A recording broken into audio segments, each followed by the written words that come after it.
Halo, selamat bertemu kembali dalam pembelajaran IPA jarak jauh untuk SMP kelas 7. Nah, di video kali ini kita akan membahas mengenai objek IPA dan pengamatannya. Kita langsung saja ya. Nah, untuk memulai pelajaran IPA kita perlu tahu dulu apa sih yang disebut dengan sains. Jadi sains itu adalah ilmu pengetahuan, asalnya dari bahasa Latin, scientia, artinya memiliki pengetahuan atau mengetahui. Dan ciri-ciri dari sains itu adalah objektif, masuk akal, dinamis, dan sistematis. Sains itu merupakan fakta dan orang yang ahli dalam ilmu pengetahuan itu disebut dengan saintis. Jadi saintis itu untuk semua ilmu pengetahuan, tidak hanya pengetahuan yang bersifat eksak, misalnya seperti fisika, kimia, ataupun juga hanya berputar-putar biologi. Tidak, sains itu untuk hampir ke semua ilmu. Mungkin itu bumi dan antariksa dan sebagainya. Nah, berikut ini adalah contoh saintis-saintis yang terkenal. Kalau kalian lihat di gambar, kalian pasti tahu nih yang atas ini. Beliau adalah Albert Einstein, ya, penemu teori relativitas yang sangat terkenal di fisika. Dan untuk yang relevan dengan masa pandemi sekarang, sebenarnya kita perlu tahu gambar yang kedua ini. Beliau ini adalah Edward Jenner.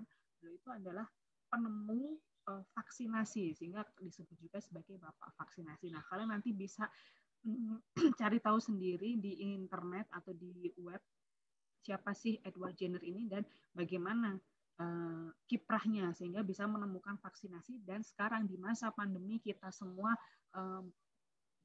mendapatkan yang namanya vaksinasi untuk menghadapi pandemi. Apa itu vaksinasi? Silahkan nanti kalian bisa cari tahu sendiri lebih dalam. Nah, sains itu ada penggolongannya juga. Kalau mempelajari tentang alam, secara umum sih dibagi menjadi 3. Ada fisika, biologi, dan kimia. Nah, untuk di SMP nanti ketiganya itu masuk ke dalam pelajaran IPA. Jadi kita akan belajar IPA, materinya ada fisika, biologi, dan kimia. Nah, sikap-sikap ilmiah yang dimiliki oleh suatu ilmuwan ataupun saintis ataupun kita yang ingin mempelajari IPA itu ada beberapa. Salah satunya adalah memiliki rasa ingin tahu tentang apa, tentang cara kerja sesuatu, mencari solusi. Misalnya ingin tahu apa sih virus corona, terus bagaimana sih mencari solusi untuk menghadapi virus itu supaya pandemi segera berakhir. Kemudian jujur menuliskan data apa adanya. Kalau memang yang terpapar COVID itu semakin naik, semakin banyak disampaikan. Kalau ternyata efikasi dari vaksin itu bagus, ya disampaikan. Itu adalah jujur. Kemudian tekun, tidak menyerah meski harus mengulang-ulang. Jadi maksudnya tidak menyerah itu ketika kita harus mengambil sampel, kemudian ada sampelnya itu atau percobaannya gagal, kita ulang lagi. Oh, bikin vaksinnya gagal, kita ulang lagi.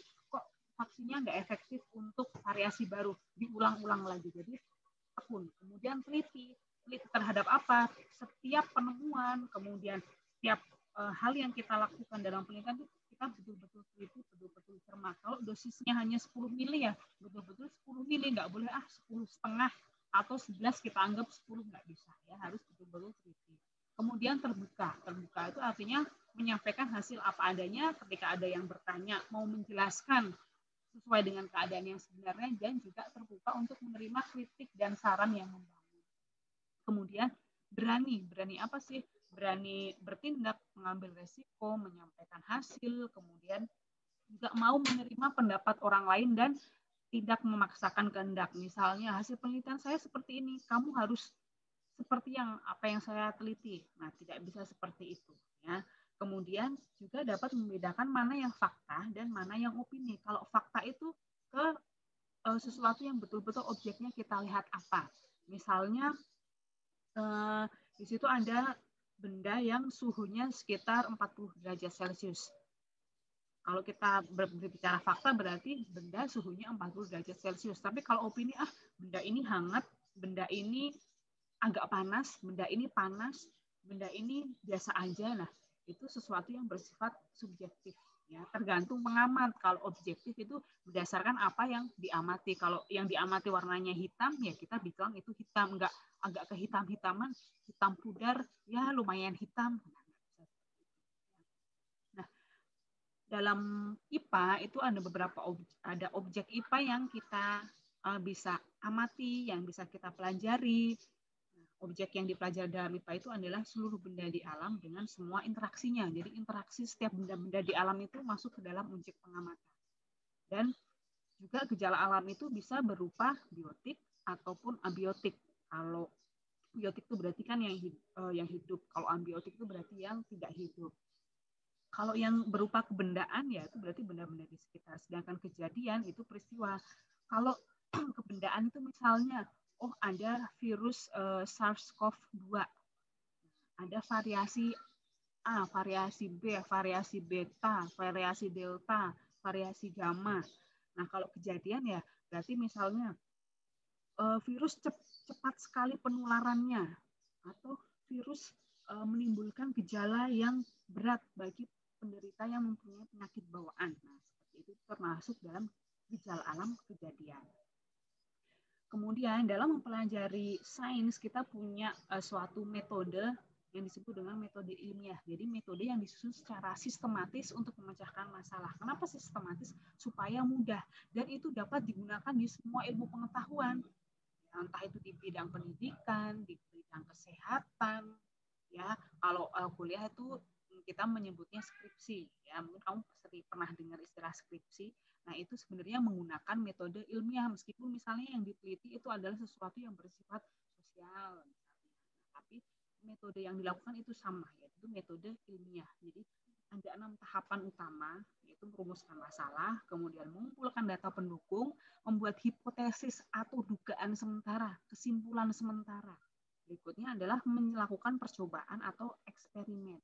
Yang kelima, mengambil kesimpulan dan kesimpulan itu diuji kembali atau menguji ulang atau melakukan percobaan lanjutan supaya betul-betul diperoleh hasil yang memang sesuai. Nah, rumusan masalah itu apa? Rumusan masalah itu adalah sesuatu yang atau hak atau pernyataan yang dibuat dalam bentuk pertanyaan. Ada 2 faktor atau variabel yang terdapat di dalam pertanyaan itu, yaitu variabel yang disebut variabel manipulasi atau bebas dan variabel hasil atau variabel terikat. Nah, untuk variabel-variabel ini nanti akan kita bahas di video tentang metode ilmiah. Jadi nanti saya akan buat video lagi untuk membahas yang metode ilmiah. Ini hanya seperti apa ya, garis besarnya saja. Nah, contoh kasusnya itu ilmuwan itu mempelajari virus SARS-CoV-2 atau yang menyebabkan penyakit COVID. Kita menyebutnya virus corona, padahal virus corona itu sebenarnya banyak. Kalau lebih spesifik yang membuat penyakit COVID itu adalah mutasi dari virus SARS, sehingga disebut virus SARS-CoV-2. Nah, sehingga diperoleh metode dan teknik terbaik untuk mengatasi pandemi. Hal yang dilakukan selain uji obat-obatan juga membuat vaksin dengan beberapa variasi vaksin.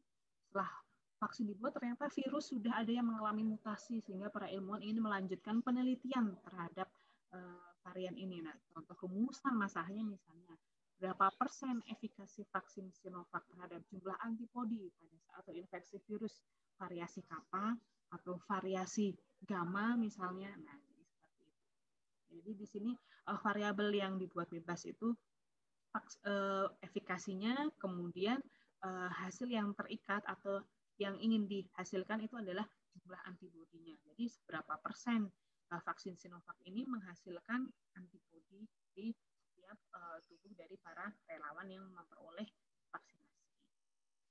Yang kedua itu mengumpulkan data. Mengumpulkan data itu kita menggunakan observasi atau pengamatan. Ya, bisa menggunakan indera yang kita punya, pendengaran, perasa, pembau, penglihatan, peraba, dan menggunakan alat bantu supaya inderanya lebih jelas. Misalnya, kalau ingin melihat objek kecil ya pakai kaca pembesar atau menggunakan mikroskop. Ya. Kemudian pengamatan ini bisa kita bagi menjadi 2 berdasarkan data yang diperoleh ya. Ada pengamatan kualitatif dan pengamatan kuantitatif. Kalau kualitatif itu hasilnya berupa deskripsi. Ya, sedangkan pengamatan kuantitatif itu ada angkanya, menggunakan alat ukur sehingga nanti ada hasil pengukurannya. Nah, untuk kelas 7 nanti penggunaan alat ukur kita ada subbab sendiri, yaitu nanti di materi pengukuran. Dan pengukuran yang kita pelajari itu cukup banyak, sehingga nanti saya akan buat video yang terpisah-pisah untuk masing-masing alat pengukuran. Misalnya pengukuran jangka sorong, pengukuran micrometer sekrup, pengukuran menggunakan penggaris, menggunakan stopwatch, dan lain sebagainya. Jadi nanti ada di video yang terpisah ya. Nah, hasil pengamatan kualitatif itu berupa deskripsi. Dan juga kalau kuantitatif itu tadi yang saya sampaikan adalah berupa angka deskripsi. Ya, kita coba bahas lagi ya. Nah, ciri pengamatan kualitatif itu hasilnya tidak dideskripsikan dengan angka, tapi dengan kata-kata. Biasanya dilakukan dengan indera dan digunakan bantuan alat seperti kaca pembesar atau mikroskop, tetapi tidak ada keterangan angka ya. Jadi misalnya setelah diamati di bawah mikroskop, berarti kan di sini menggunakan alat, yaitu mikroskop ya. Kemudian hasil pengamatannya apa? Bersifat kualitatif, kata-kata atau deskripsi, yaitu virus corona ini mempunyai ciri-ciri. Misalnya nih kalau kita lihat nih coronavirus ya, bentuknya bulat, berwarna biru kehijauan misalnya nih kalau kita perbesar, atau mempunyai bagian yang seperti mahkota sehingga disebut corona. Nah, corona itu namanya dari mahkota ya. Nah, ini adalah contoh dari data kualitatif. Kalau di sini ada hasilnya nih, ukurannya 0,1 mikrometer. Ini bukan data kualitatif, ini data kuantitatif ya. Karena di situ ada hasil pengukurannya sudah menggunakan alat ukur. Nah, data kuantitatif itu pengamatan yang menggunakan alat ukur. Biasanya diekspresikan berupa angka dan hasilnya lebih akurat. Kenapa sih ada pengamatan kuantitatif? Tujuannya adalah untuk mengurangi kesalahan dalam pengamatan. Alat yang dipakai banyak. Kalau secara penelitian sederhana atau kita di dalam lab, di lab IPA di sekolah, kita bisa pakai timbangan, penggaris, kemudian pakai termometer, stopwatch. Nah, masing-masing alat ukur ini nanti kita akan ada video pembahasan sendiri. Jadi, nanti saya buatkan video tersendiri ya. Nah, pengamatan ini bisa kita lakukan di alam maupun di dalam laboratorium. Kalau misalnya kita mengamati virus, tentu saja kita lakukan di laboratorium. Nah, di gambar ini adalah pengamatan menggunakan mikroskop elektron dan hasilnya kita lihat di sini ada langsung di dalam komputer ya. Misalnya ada seorang ilmuwan yang sedang mengamati virus corona di lab menggunakan mikroskop elektron. Tapi bisa juga misalnya kita lakukan di alam langsung, misalnya di lab IPA, kita mengamati pensil, pulpen ya, kita melakukan pengukuran. Berapa sih hasil pengukurannya? Kalau misalnya kita lihat di sini sekitar 14 cm. Ini berarti data kuantitatif. Kalau misalnya virus ya berarti ukurannya 0,1 mikrometer. Kalau penggaris ya di sini berarti 14 cm. Data kuantitatif. Atau nanti misalnya pulpennya ini kamu timbang lagi, oh setelah ditimbang lagi ternyata 50 gram, masanya 50 gram, itu berarti termasuk data kuantitatif. Nah, contohnya nih, perbandingan antara data kualitatif dan data kuantitatif. Nih, kita lihat nih, misalnya di sini kita masih fokus ke coronavirus ya. Kita masih fokus ke coronavirus.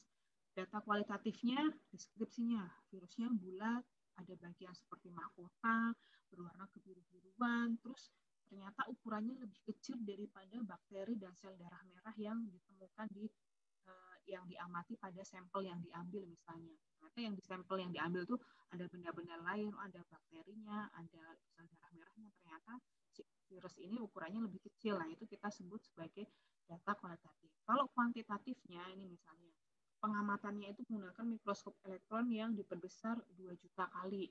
Kemudian ukuran diameter virus ini ternyata sangat kecil sekali, sekitar 0,1 mikrometer atau 10 pangkat minus 10 meter.